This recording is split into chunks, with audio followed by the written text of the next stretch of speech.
नमस्कार दोस्तों, स्वागत है आपका अबेक्स डिफेंस के डेली डिफेंस अपडेट में। आज 19 सितंबर 2025 इस बुलेटिन में हम कवर करेंगे तेजस MK1 की तैयारी, नेवी के सबमरीन प्रोजेक्ट, भारत के यूएई प्लान्स और एक बड़े नेवल एक्सरसाइज की, जहां आज चाबार पोर्ट से भी कुछ न्यूज और डेवलपमेंट्स आ रही हैं, तो उसके बारे में भी डिस्कस करेंगे।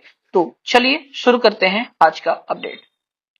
सबसे पहला अपडेट तेजस MK1 ए हिंदुस्तान एरोनॉटिकल लिमिटेड से इस एडवांस फाइटर का डिलीवरी फेज शुरू करने जा रहा है, जहां फाइनल इंटीग्रेशन टायर चल रहे हैं इंडिजीनियसली प्रोड्यूस्ड अस्त्रा मिसाइल के साथ, जिसमें AES रडार और इलेक्ट्रॉनिक वारफेयर सूट भी इंक्लूडेड है।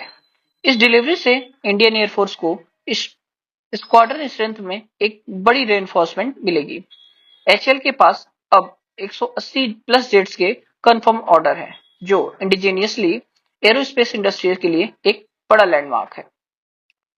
दूसरा अपडेट है प्रोजेक्ट 75 के तहत, जहां जर्मनी की थासन कप मराइन सिस्टम ने 70,000 करोड़ के प्रोग्राम के लिए गवर्नमेंट टू गवर्नमेंट अश्योरेंस की डिमांड रखी है। इस प्रोजेक्ट के under 6 state of the art submarines बनेंगे और एयर इंडिपेंडेंट प्रपोल्सन के साथ, जो मझगांव डॉकयार्ड में ही असेंबल होंगे और लोकल कंटेंट 60% तक बढ़ाने की बात हो रही है, जो भारत को सबमरीन डिजाइन और डेवलपमेंट में एक स्ट्रॉन्ग कैपेबिलिटी देगी। तो दोस्तों, आज का अगला अपडेट भारत के यूएई प्रोग्राम से है, जहां इंडियन आर्म फोर्सेस ने इजराइल से हेरॉन ड्रोन प्रोक्योर कर रहे हैं, जिन्होंने अब स्पाइक NOLS मिसाइल के साथ वेपनाइज किया जा रहा है। इसके अलावा प्रोजेक्ट चीता के तहत पुराने हेरोन यूएस को भी अपग्रेडेड सेंसर और प्रिसीजन स्ट्राइक कैपेबिलिटी दी जा रही है। फ्यूचर रोड मैप और भी एम्बिशियस है। अगले 10 से 15 साल में भारत लगभग 400 मिल क्लास ड्रोन्स इंडक्ट करने के टारगेट रखता है। इस रेस में HAL, L&T और अडानी जैसे देसी प्लेयर्स भी शामिल है। तो दोस्तों, अब बड़ी update navy in Pacific reach. Indo Pacific में भारत की प्रेजेंस और असर्टिव हो रही है। अभी साउथ चाइना सी में पैसिफिक रीच 2025 नेवल एक्सरसाइज चल रही है, जिसमें 40 डेज शामिल हो रहे हैं यूएस, जापान, ऑस्ट्रेलिया और भारत समेत। इंडिया ने अपना INS निस्तार डिप्लॉय किया है, जो deep submerge rescue vehicle support करता है। ये पहली बार है कि जब इंडिया ने एक इस तरह के large scale submarine rescues exercise में हिस्सा लिया है। इससे भारत की मैरीटाइम डिप्लोमेसी और इंट्रोपेबिलिटी दोनों ही इनहेंस होगी।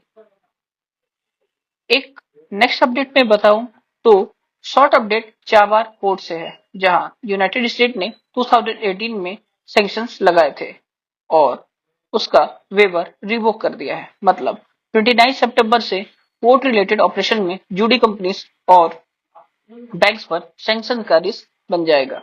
चाबार अफगानिस्तान और सेंट्रल एशिया की सबसे बड़ी स्ट्रेटजी गेटवे है। इस डेवलपमेंट के बाद इंडिया के रीजनल कनेक्टिविटी प्रोजेक्ट्स पर एक नया चैलेंज खड़ा हो गया है। तो दोस्तों, बात करते हैं डिप्लोमेसी फ्रंट की, जहां इंडिया और इजराइल के बीच में कुछ डिप्लोमेसी खटक रही है, जहां भारत ने इजराइल के कतब में किए गए एयर स्ट्राइक को ओपनली कंडेम करते हुए इसे वायलेशन ऑफ सॉवरेनिटी करार दिया है। नॉर्मली भारत इस तरह के शार्प लैंग्वेज अवॉइड करता है, लेकिन कतर हमारे लिए एक पार्टनर है, जो LNG, इंडियन डायस्पोरा और इन्वेस्टमेंट के लिए एक इंस्टेंस है। ये stance Saudi Pakistan defence pact के बैकड्रॉप में भी इंपॉर्टेंस माना जा रहा है, जहां भारत अपनी गल्फ स्ट्रेटेजी को केयरफुली बैलेंस कर रहा है। तो दोस्तों, ये थे आज के डिफेंस अपडेट्स, जहां तेजस MK1 के डिफेंस इंडक्शन और ट्रायल्स हो रहे हैं। सबमरीन प्रोजेक्ट 75I के तहत कुछ डेवलपमेंट्स आए हैं। UAE plans, naval exercises, Chabahar challenges और गल्फ डिप्लोमेसी की, जो कि भारत के लिए बहुत ही इंपॉर्टेंट है। आपका क्या मानना है? क्या भारत के प्रोजेक्ट को टाइमलाइंस पर सक्सेसफुली कर पाएगा? अपना ओपिनियन कमेंट में जरूर शेयर करें।